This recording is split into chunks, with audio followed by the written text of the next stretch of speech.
राधे राधे। आशा करती हूँ कि आप सभी लोग खुश होंगे, स्वस्थ होंगे, मस्त होंगे। आज मैं आप लोगों को शनि प्रदोष व्रत कथा सुनाने जा रही हूँ। हाथ में पुष्प और चावल ले लें। शौनक ऋषि बोले कि हे सूत जी, आप अब शनि प्रदोष के विषय में समझाकर कहने की कृपा कीजिए। किस मास में शनि प्रदोष क्या फल प्रदान करता है और इसके पूर्व कितने इस व्रत को किया गया है, सभी कथा सविस्तार वर्णन करने की कृपा करें। तब सूत जी परम आनंदित हो बोले, हे मुनियों, आपकी शिव भक्ति प्रशंसनीय है। आप लोग मनोयोग पूर्वक शनि प्रदोष की कथा को श्रवण करें। स्कंद पुराण में उल्लेख है कि श्रावण तथा कार्तिक मास में जब त्रयोदशी होवे अथवा जया तिथि होवे अथवा जिसकी रजनी प्रदोष काल युक्त होवे, उस दिन व्रत का अधिक महात्म्य होता है। पूर्व काल में एक समय इंद्र और वृतासुर के मध्य घमासान युद्ध हुआ। उस महायुद्ध में इंद्र की ओर से समस्त देवताओं ने तथा वृतासुर की ओर से समस्त दैत्यों ने उसमें भाग लिया। युद्ध भूमि में देवताओं ने अपने परम पराक्रम द्वारा बड़े बड़े दैत्यों का वध कर दिया। यह देख शेष दैत्य सेना रणभूमि से भाग गए तथा वृतासुर अति क्रोध कर काल के समान कोप कर देवताओं से युद्ध करने लगा। उसने अपने विकट बल विक्रम व माया के द्वारा समस्त देवसेना को विचलित कर दिया। तब इंद्र आदि देव सभी देवताओं ने भयभीत हो देवगुरु बृहस्पति का आवाहन किया और उन गुरुदेव के प्रकट हो जाने पर उनका समुचित स्वागत सत्कार किया और निवेदन किया कि हे गुरुदेव, वृतासुर ने हम पर चढ़ाई कर दी है और उस परम पराक्रमी से युद्ध में बिना आपकी कृपा के विजय की प्राप्ति करना सर्वथा असंभव है। अतः आप हमें ऐसा उपाय बताने की कृपा कीजिए जिससे कि हम इस राक्षस राज का वध करने में समर्थ हो सकें। देवताओं के ऐसे दीन वचन को सुन करके बृहस्पति जी बोले, हे देवताओं, तुम लोग वृतासुर को युद्ध में इस प्रकार पराजित नहीं कर सकते, क्योंकि उसने जप तप एवं भगवान शंकर की पूजा करके अत्यंत शक्तिशाली हो गया है। यदि तुम उसे पराजित करना चाहते हो तो प्रदोष व्रत का पालन करते हुए भगवान शंकर की पूजा करो, तभी तुम उसका वध करने में समर्थ हो सकोगे।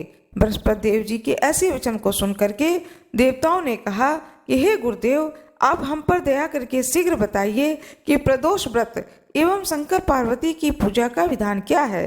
हे गुरुदेव, प्रदोष व्रत की पूजा के गुणतम रहस्यों को समझाने की कृपा कीजिए। समस्त देवताओं की ऐसी आर्तवाणी सुन करके बृहस्पति देव जी बोले, हे देवताओं, मैं तुम्हारे कल्याण हेतु परम प्रभावकारी प्रदोष व्रत पूजन का विधान प्रकट करता हूँ। तुम लोग मनोयोग पूर्वक सुनो।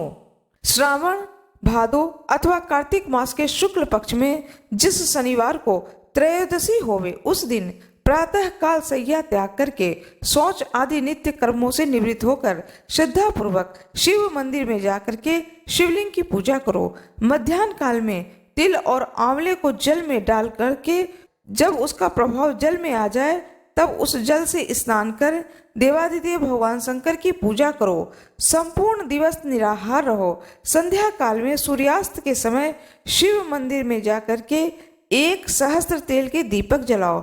32 घी की दीप प्रज्वलित करो।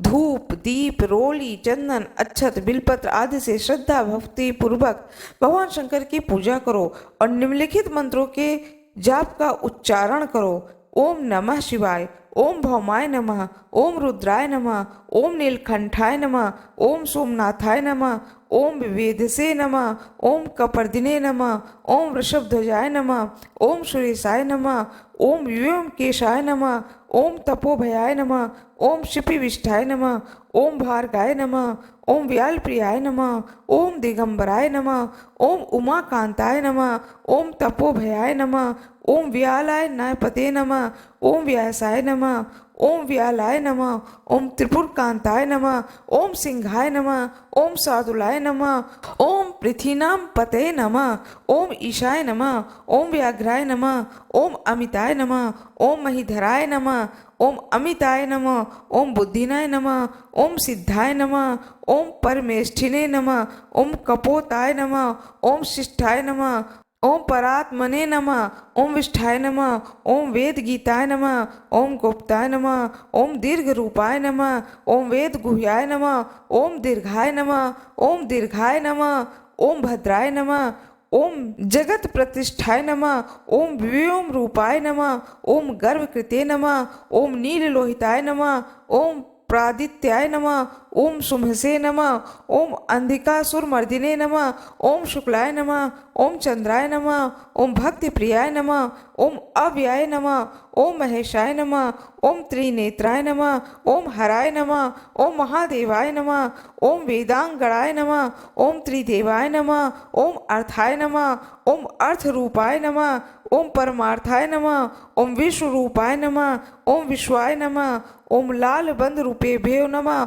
ओम शंकराय नमः, ओम कालाय नमः, ओम विश्वनाथाय नमः, ओम अरूपाय नमः, ओम विठपाय नमः, ओम सूक्ष्माय नमः, ओम असुष्माय नमः, ओम रुद्र भूमिश्राय नमः, ओम श्मशान वासिने नमः, ओम कृतिवाससे नमः, ओम शशांक शेखराय नमः, ओम दुर्गाय नमः, ओम दुर्गपाराय नमः, ओम दुर्गा वायसाय क्षणे नमः, ओम लिंग रूपाय नमः, ओम प्राणार्थाय नमः, ओम लिंगाय नमः, ओम लिंग पाते नमः, ओम प्रभा रूपाय नमः, ओम लिंगनापते नमः, ओम कर्णा कराय नमः, ओम मृत्युंजय नमः, ओम आत्म अनुभव स्वरूपिणे नमः, ओम अंबिकाय नमः, ओम असित कंठाय नमः, ओम भार्गाय नमः, ओम गौरीपते नमः, ओम भोलेनाथाय नमः, ओम मंगल हेतवे नमः, ओम सर्वशक्ते नमः। शिव जी के इन 100 नामों से जाप करते हुए 100 बार नमस्कार करो। हे देवताओं, मैंने तुम्हारे विजय की कामना से यह गुप्त रहस्य प्रकट किया है। तुम इस विधान से प्रदोष का व्रत कर एवं भगवान शिव जी का पूजन करो, तुमको विजय अवश्य ही प्राप्त होगी।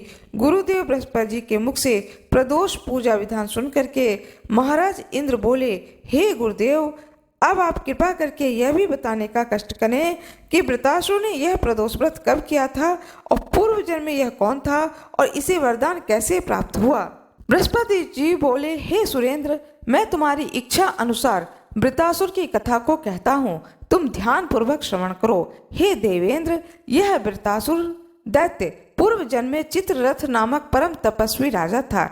इसने बहुत काल तक गंधमर्दन पर्वत पर तप करके शिव जी के दर्शन को प्राप्त किया। एक समय वह कैलाश पर्वत पर गया, जहाँ गौरांग वर्ण शुभ वस्त्रा कमल नैनी अति सुंदर पार्वती जी एवं अपने समस्त गणों के सहित शिव जी विराजमान थे। शिव जी की ऐसी अद्भुत सभा को देख करके राजा चित्ररथ को हंसी आ गई और वह भगवान शंकर से कहने लगे कि मृत्युलोक के साधारण मनुष्यों की भांति ऐसी सभा आपको शोभा नहीं देती है। तब भगवान शंकर ने कहा कि हे राजन, हमारी तुलना साधारण मनुष्यों के साथ मत करो, क्योंकि हमारा कार्य उनसे अलग है। इस पर चित्ररथ बड़ी जोर से ठहाका मारकर हंस पड़े और उनको हंसते देख करके पार्वती जी को क्रोध आ गया।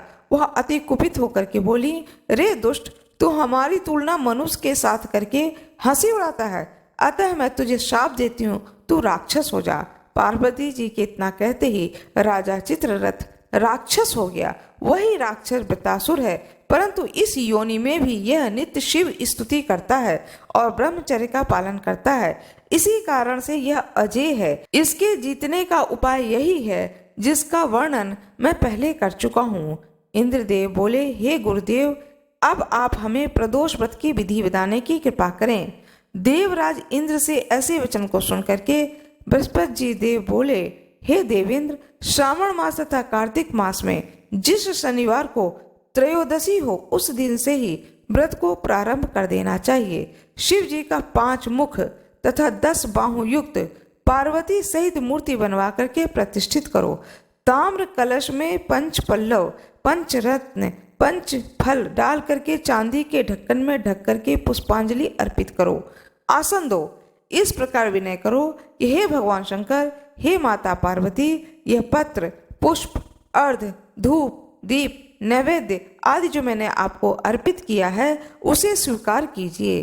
तत्पश्चात आचमन कर मूर्ति को पंचामृत से स्नान कराएं और निवेदन करें कि हे महादेव, आपके स्नान हेतु गंगा, जमुना आदि पवित्र सरिताओं का जल समर्पित है। हे प्रभु, आप स्नान कीजिए।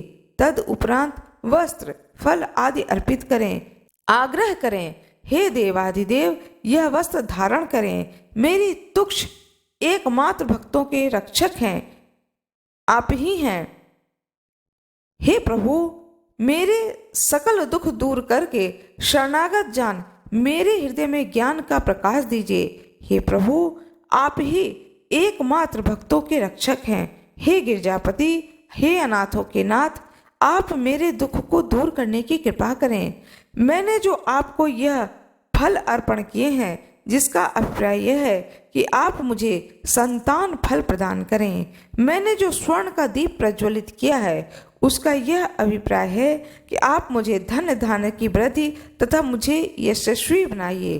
अनंत काल में आवागमन के बंधन से मुक्ति प्रदान कीजिए। इस प्रकार विनय करके साष्टांग प्रणाम करके शेष रात्रि कीर्तन जाप करता हुआ व्यतीत करिए। उषा काल में स्नान करके पवित्र वस्त्र धारण करके हवन करें। ओम नमो त्र्यंबकम त्रक शंकराय नमः इस मंत्र द्वारा खीर की 108 आहुति दें। इसके बाद कुछ ब्राह्मणों को सामर्थ्य के अनुसार दक्षिणा तथा एक दूध देने वाली गौ का दान कर संतुष्ट करें और विनय पूर्वक निवेदन करें कि हे ब्राह्मण देवता, आप मुझे आशीर्वाद दीजिए कि मैंने जिस निमित्त यह व्रत किया है सो मेरा मनोरथ पूर्ण होवे। तदंतर अपने परिवार के साथ भोजन करें। इस प्रकार दोनों पक्षों की त्रयोदशी में साल भर तक प्रदोष व्रत करें। इस प्रकार व्रत करने से देवाधिदेव भगवान शंकर और माता पार्वती परम प्रसन्न होती हैं और व्रती पुरुष हो या स्त्री हो को धन, संतान, आयु, यश और मोक्ष को प्रदान करते हैं। हे सुरेंद्र, मेरा कथन मिथ्या नहीं है। इस विधान द्वारा व्रत करके तुम व्रतासुर को मारने में समर्थ होगे। सूत जी बोले, हे ऋषियों, देवराज इंद्र ने गुरुदेव बृहस्पति के कथन अनुसार 1 वर्ष तक इस विधि से प्रदोष व्रत का पालन किया। अंत में भगवान शंकर की कृपा से वृतासुर को युद्ध में परास्त कर उसे मार गिराया। इस कली काल में जो प्राणी इस व्रत को करेगा उसके समस्त दुख, दारिद्र्य एवं पाप नष्ट हो जाएंगे। पार्वती पति भगवान शंकर सभी मनोरथ को पूर्ण कर देंगे। भगवान शंकर की जय हो। भगवान गणेश की जय हो। अब मैं आप लोगों को एक दूसरी कथा सुनाने जा रही हूँ, प्रदोष व्रत कथा। सूत जी के मुख से इतनी कथा श्रवण कर ऋषियों के मध्य में बैठे महर्षि गर्गाचार्य बोले, हे महामुने, आपने हमारे ऊपर परम कृपा करके प्रदोष व्रत का विधान बताया है। अब आप विशेष कृपा करके हम लोगों को पक्ष प्रदोष व्रत का विधान बताने की कृपा कीजिए। तब सूत जी बोले, हे ऋषियों, अब मैं आपकी इच्छा अनुसार पक्ष प्रदोष व्रत का विधान वर्णन करता हूँ। आप लोग ध्यान पूर्वक श्रवण कीजिए। एक ग्राम में एक अत्यंत निर्धन ब्राह्मणी रहती थी, जिसे नित्य प्रति भरपेट भोजन भी नहीं मिलता था। इससे दुखी होकर के वह वन में चली गई। चलते चलते वह शांडिल्य मुनि के आश्रम में जा पहुंची। उन्हें दंडवत करके अपने दुख भरी गाथा को सुना दिया, जिसे सुनकर के शांडिल्य ऋषि को दया आ गई। वे बोले, मैं तुमको दुखों से छुटकारा पाने का सरल उपाय बताता हूँ। तुम विधि पूर्वक प्रत्येक मास की त्रयोदशी को व्रत रहा करो। इससे भगवान शंकर तुम पर प्रसन्न होकर के सारे दुख और दारिद्र्य को दूर करके तुम्हें सुखी बना देंगे। यह सुनकर के ब्राह्मणी बोली, हे महामुने, आप दया करके मुझे प्रदोष व्रत का विधान बताने की कृपा करें। मैं इस व्रत को अवश्य ही करूंगी। शांडिल्य मुनि बोले, जिस दिन त्रयोदशी होवे उस दिन प्रभात वेला में सैया को त्याग दो। शौच आदि क्रियाओं से निवृत्त होकर के स्नान करके एक लोटे में स्वच्छ जल लेके पद्मासन लगा करके बैठ जाओ। ओम गंगा विष्टाय नमः, ओम भगवते वासुदेवाय नमः, ओम गोविंदाय नमः, इन तीनों से आचमन करो। फिर हाथ स्वच्छ कर पुनः हाथ में जल लो। ओम अपवित्रः पवित्रः वा सर्वस्थां गतो अपि वा यह स्मरेत पुंडिकाक्ष स वाह्य आंतरः शुचि। इस मंत्र से अपने देह पर जल का छींटा दो। पुनः हाथ में जल लेकर के संकल्प करें, हे महादेव मैं आपकी शरणागत हूँ। हे गौरीपते मेरे सकल दुख दारिद्र्य का नाश कीजिए। हे आशुतोष मुझे अभय दान दीजिए। मेरी पूजा प्रार्थना को स्वीकार कीजिए। कह करके जल को धरती पर छोड़ दें। तत्पश्चात शांत चित्त से भगवान भोले शंकर का पूजन आरंभ करो।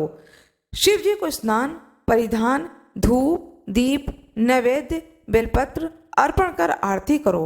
इसके बाद ध्यान करो।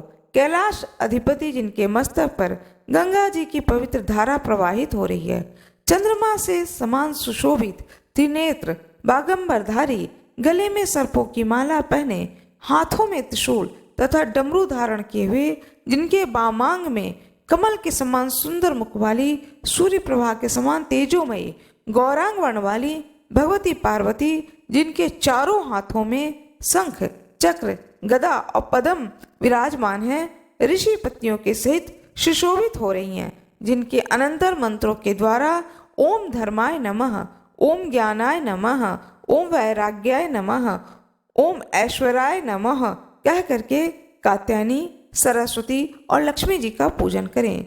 इंद्र, वरुण, कुबेर आदि का स्मरण कर इस प्रकार प्रार्थना करें, हे देवाधिदेव आप ही सकल जगत के स्वामी हैं। आप ही दुखियों के दुख हरता हैं, विपत्तियों से रक्षा करने वाले और भक्तों का कल्याण करने वाले हैं। हे नाथ मैं आपकी शरण में हूँ। हे प्रभु मेरे दुख को दूर करो, मुझे भाग्यशाली बनाओ।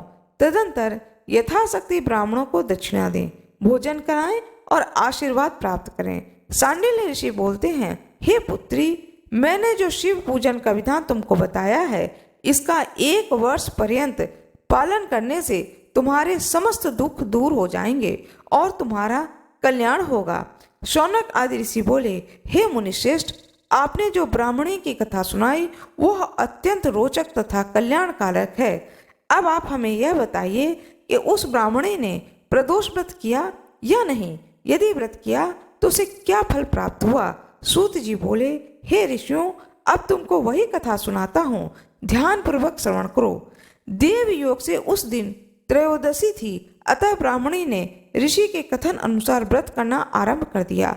कुछ समय व्यतीत होने पर ब्राह्मणी का छोटा बेटा तालाब में स्नान करने गया, तब वो भगवान शंकर की कृपा से उसे रास्ते में सोने से भरा हुआ कलश प्राप्त हुआ। वह मन में आनंदित हुआ और ब्राह्मणी के समीप आकर बोला, हे माता भगवान शंकर की दया से मुझे यह सोने से भरा हुआ कलश प्रदान हुआ है। ब्राह्मणी बोली, दोनों भाई इसका आधा आधा भाग ले लो। यह सुनकर के बड़ा भाई धर्मगुप्त बोला, हे माता मेरा इस पर कोई अधिकार नहीं है, यह तो छोटे भाई का ही भाग है, अतः मैं इसे नहीं लूंगा। यदि भगवान शंकर की कृपा होगी तो वह मुझे भी धन प्रदान करेंगे। बड़े भाई ने धन नहीं लिया। कुछ काल व्यतीत होने पर एक दिन दोनों भाई विचरण करते हुए एक वन के मध्य में पहुंचे। वहां उन्होंने अनेक रूपवती गंधर्व कन्याएं किलोल करती हुई दिखाई पड़ी। यह देख करके सुचिव्रत नामक छोटा भाई बोला, मैं स्त्रियों में नहीं जाऊंगा। वह वहीं रुक गया। बड़ा भाई राजपुत्र कन्याओं के समूह में जा पहुंचा। उसके सुंदर स्वरूप को देख करके उनमें से एक गंधर्व कन्या उस पर मोहित हो टकटकी लगा करके उसे निहारने लगी। अन्य गंधर्व कन्याएं राजपुत्र को देख करके उससे कुछ दूर चली गईं। राजपुत्र तथा गंधर्व कन्या वहां रह गईं। तब वह समीप आ गए। गंधर्व कन्या ने उससे प्रश्न किया, आप कौन हैं? इस वन में आपके कैसे आना हुआ? तब राजपुत्र बोले, मैं विदर्भ देश का राजकुमार धर्मगुप्त हूँ। मेरे पिता का स्वर्गवास हो गया है, शत्रुओं ने हमारे राज्य छीन लिया है, अतः मैं विवश होकर के अपनी रक्षा हेतु इस वन में आया हूँ। अब आप भी अपना परिचय देने की कृपा करें। तब वह गंधर्व कन्या बोलती है, मैं विद्रवक नामक गंधर्व की पुत्री हूँ और मेरा नाम अंशुमति है।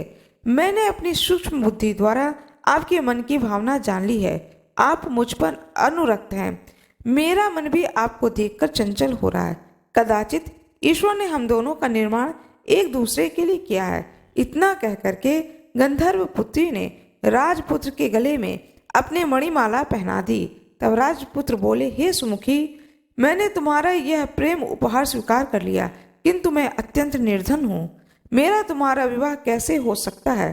तब अंशुमति बोली, हे राजपुत्र, आप चिंता न करें, मेरे माता पिता आपको देखकर बड़े ही प्रसन्न होंगे और विवाह की स्वीकृति दे देंगे।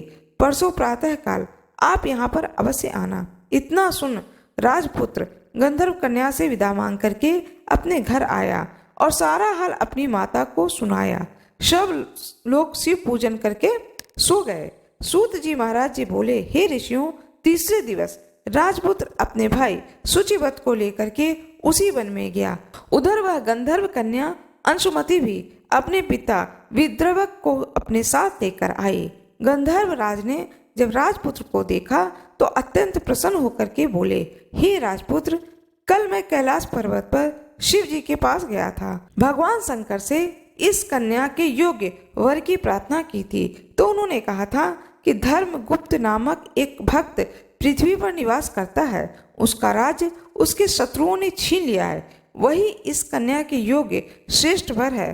तुम उसी के साथ अपनी कन्या का विवाह कर दो, उसकी सहायता करके उसका राज्य उसे वापस दिला करके उसे राजा बना दो। हे राजपुत्र, शिव जी की आज्ञा अनुसार मैं अपनी कन्या के विवाह आपके साथ करने के लिए प्रस्तुत हूँ। गंधर्व राज की बात सुनकर के राजमुख ने भी अपनी स्वीकृति दे दी। तब गंधर्व राज ने अपनी कन्या का विवाह राजपुत्र के साथ कर दिया। दहेज में हीरे मोती जवाहरात सोना चांदी अगणित दास दासी और शत्रुओं को विनाश करने के लिए विशाल चतुरंगनी सेना प्रदान की और सबका यथायोग्य स्वागत सत्कार किया। विदा करके अपने लोक को गया। इधर राजपुत्र ने अपनी समस्त सेना ले विदर्भ राजा पर चढ़ाई कर दी, युद्ध में उसका वध कर दिया एवं अपने शत्रुओं का विनाश किया और पुनः विदर्भ का राजा बनकर के आनंद पूर्वक राज करने लगा। धर्मगुप्त के विदर्भ देश की राजा बन जाने पर उसका छोटा भाई शुचिव्रत और उसकी माता अति आनंद पूर्वक भगवान शंकर का गुण अनुवाद करते हुए जीवन व्यतीत करने लगे। इस प्रकार जो भी पुरुष या स्त्री प्रदोष व्रत का श्रद्धा भक्ति सहित शिव जी का पूजन करता है, उसके दुख दारिद्र नष्ट होकर के सभी मनोरथ को पूर्ण करते हैं भगवान शंकर। सूत जी बोले, हे ऋषियों, अपने समस्त व्रतों में यह सबसे श्रेष्ठ है, प्राणी मात्र की समस्त मनोकामनाओं को पूर्ण करने वाला है। इसको विधि विधान से करने पर जन्म जन्मांतर के समस्त पाप नष्ट हो जाते हैं। प्राणी पृथ्वी के समस्त सुखों का उपभोग कर अंत काल में शिव लोक को प्राप्त करता है। ओम हर हर महादेव। भगवान शंकर की जय हो, माता पार्वती की जय हो, भगवान गणेश की जय हो। इस प्रकार से मैंने आपको प्रदोष व्रत की संपूर्ण कथा को सुनाया है। आप लोगों को यह कथा अच्छी लगे तो कृपया कमेंट बॉक्स में हर हर महादेव अवश्य ही लिखें। वीडियो को लाइक जरूर कर दें, चैनल को सब्सक्राइब कर दें। आप सभी लोगों का बहुत बहुत धन्यवाद।